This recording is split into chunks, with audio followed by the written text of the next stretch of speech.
Well, it is now Thursday by my calendar. I did not plan to lead the show on Thursday talking about something that I tweeted on Sunday. In fact, I didn't plan to talk about it at all. But it turns out that what I tweeted on Sunday is very big news. One of the biggest news items of the week, in fact. Now, this is not according to me. I don't find it especially newsworthy, to be honest, but rather it's according to the social media mob and the news media and daytime talk shows.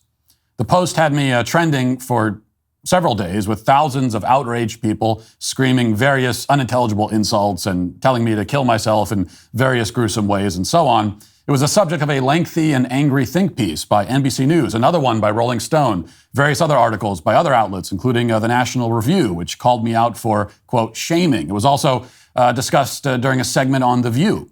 And what makes all this quite funny and ironic is that everyone from the mob to NBC to Rolling Stone to the ladies on The View all agree that what I posted was stupid because I shouldn't care so much about the thing I posted about. In fact, the subject of my post was so irrelevant that they all decided to spend days telling me how irrelevant it is. It's a rather common phenomenon, in fact. So let's back up and tell the whole story. How did I become this week's supervillain?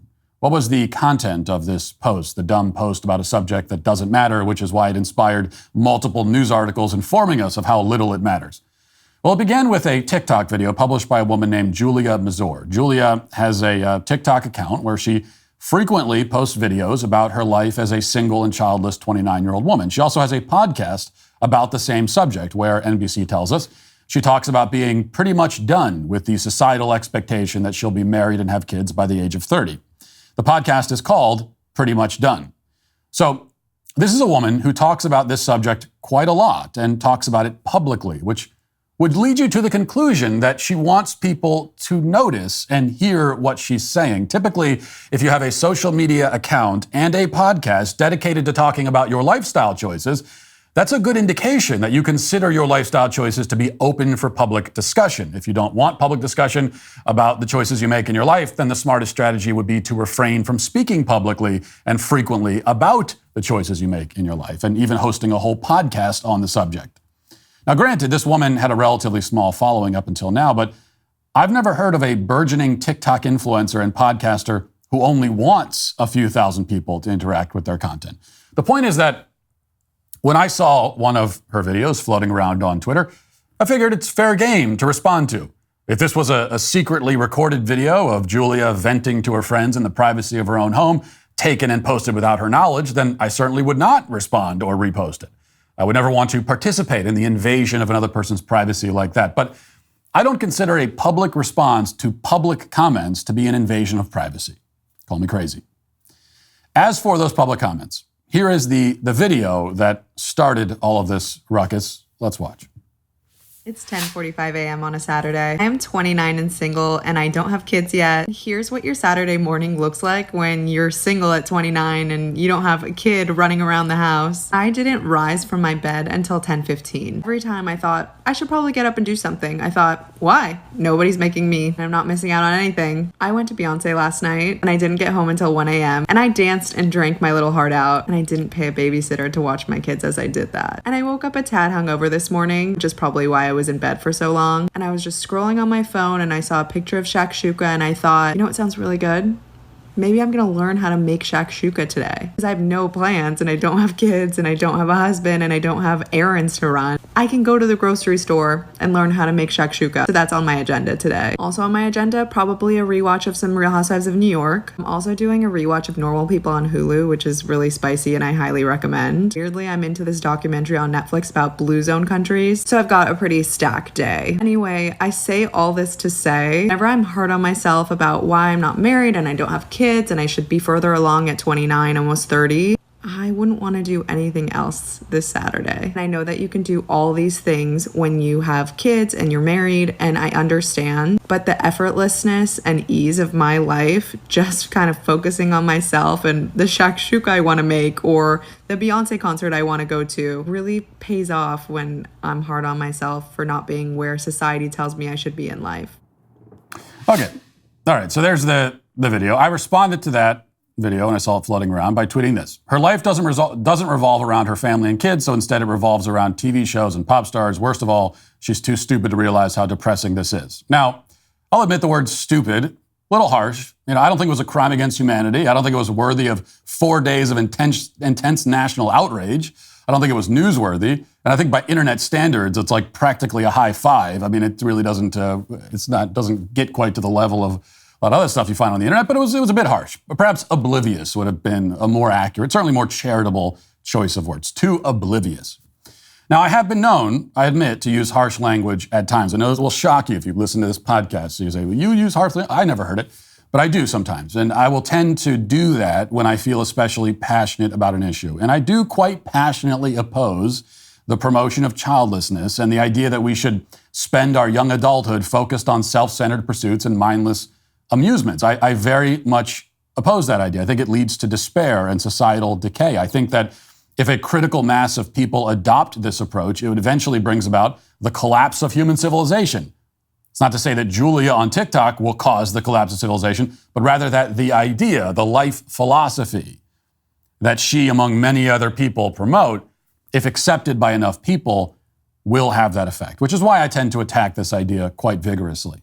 You ever craved a nice barbecue meal with your family? Say you go to the store, get all the groceries, invite family over, and then you go to turn on the grill, but your propane tank is empty. It's a tragedy. That's where Cinch comes in to save the day. Cinch is a propane grill tank home delivery service. They deliver propane tanks right to your door and on your schedule. Plus, they don't require any long-term commitment or subscription. Delivery is completely contactless. You don't have to wait around at home. Track the order on the Cinch app from anywhere. Whether you're grilling, camping with your family, lighting up your fire pit on a cold summer night, Cinch's propane delivery service ensures that you have the fuel you need to make the most of every moment. Go online to cinch.com or download their app to order. New customers can get their first tank exchange for just $10 with promo code Walsh. That's CYNCH.com, promo code Walsh. This is a limited time offer, and you must live within a Cinch service area to redeem it. Visit cinch.com/offer for details. Now, that could have been the end of the conversation. It was one tweet about one TikTok video, not a big deal. But then the outrage mob got to work, and they swarmed, and they screamed, and they called me a bully and a Nazi and many other things. They spent days. I was trending again for days because of this. Many other influencers, including some conservatives, condemned me in no uncertain terms. Random famous people like Mark Cuban jumped onto the dog pile. They said that she's just a young woman having fun, and I should butt out. They said that her choices are none of my business. They blamed me for bringing attention to Julia that they assumed she didn't want, which again is ironic because the whole reason I was trending, and thus why Julia was trending by extension, was because of all the people outraged at me. If they had all shut up and gone about their day, there wouldn't have been any of this attention. But then again, shutting up and going about their day is not exactly the MO of the outrage mob. Next came the media. Yesterday, NBC News published their article about this. Now, this makes, I believe, my third NBC hit piece since July, which is a respectable pace of one per month. Frankly, I think we could pump those numbers up, and I'll try to do that. But the article has this headline, quote, "She was a child-free woman enjoying her Saturday. Then came the culture warriors." Reading now, it says, Julia Mazur was having a relaxing Saturday when she decided to chronicle her day on TikTok. By Sunday, she had become the most recent fodder for the internet's ongoing culture war about societal expectations for women. Mazur, 29, had posted a 92-second video to her 7,000 TikTok followers, laying out a day in her life as a single childless woman, planning to take a crack at making the egg dish shakshuka and watch some TV. The next day, the hate started to pour in. Quote, "All of a sudden on Sunday, I started receiving hateful comments, and then I caught wind that he had posted my TikTok," Mazur said. He, in this case, is Matt Walsh, a conservative media provocateur who posted Mazur's video on X, the platform formerly known as Twitter, to his more than 2.4 million followers, stating that she is too stupid to realize how depressing this is. Other conservative pundits piled on. Some on the left came to her defense. I think the word some is perhaps a bit of an understatement. And actually, I didn't post the video on the platform. Someone else did. But we can't expect accuracy from NBC, after all. I'm not going to hold them to that impossible standard for them. We're then told this, quote, "Mazur had inadvertently found herself in an ongoing and fervent corner of the culture war that is increasingly playing out online, one where content that directs hate towards women, even against women with relatively small social media presences, has become profitable and popular inside and outside of conservative circles. Walsh and many other right-leaning voices are part of a larger conservative movement that promotes what they consider to be traditional family values, that has included targeting medical gender transition procedures and openly criticizing women who have not married and had children. One version of this ideology has become known as trad wife content, where women envision 50s-style housewife ideals, including subservience to their husbands, which has made the practice controversial. Now, I'll say, just another sidebar, I think the word inadvertent is doing a lot of work there. She quite advertently has created a lot of content talking about being, quote, child-free. This is not a conversation she finds herself in by accident, but the article continues. NBC News reviewed hateful comments made on X about Mazur's appearance and her ability to have children in the future, while Mazur said she also received direct hate and threats. Quote, I understand that with social media, you're putting yourself out there to be judged or criticized, but I don't believe anyone has the right to spread hate, and the way his followers spoke about me and to me was deplorable, Mazur said in a phone interview. It definitely gave me empathy for celebrities and influencers who put themselves out there. It painted a new light for how the internet works. Now, a couple of quick things here. I don't believe that I was spreading hate, but whatever you want to call it, I do have the right to say what I said for the record. Second, obviously, if anyone is making threats against this woman, that is insane and wrong and grotesque. I will say that I did not see a single person making anything even resembling a threat.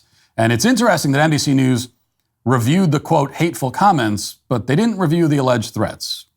Make of that what you will. From there, the article tells us how Mazur wants people to ignore, quote, societal pressure and, quote, live the lives they want to live for themselves. It says that she rejected the, quote, rhetoric from her first-generation Russian Jewish family, that the rhetoric that said that she should get married and have kids. And it ends with this quote.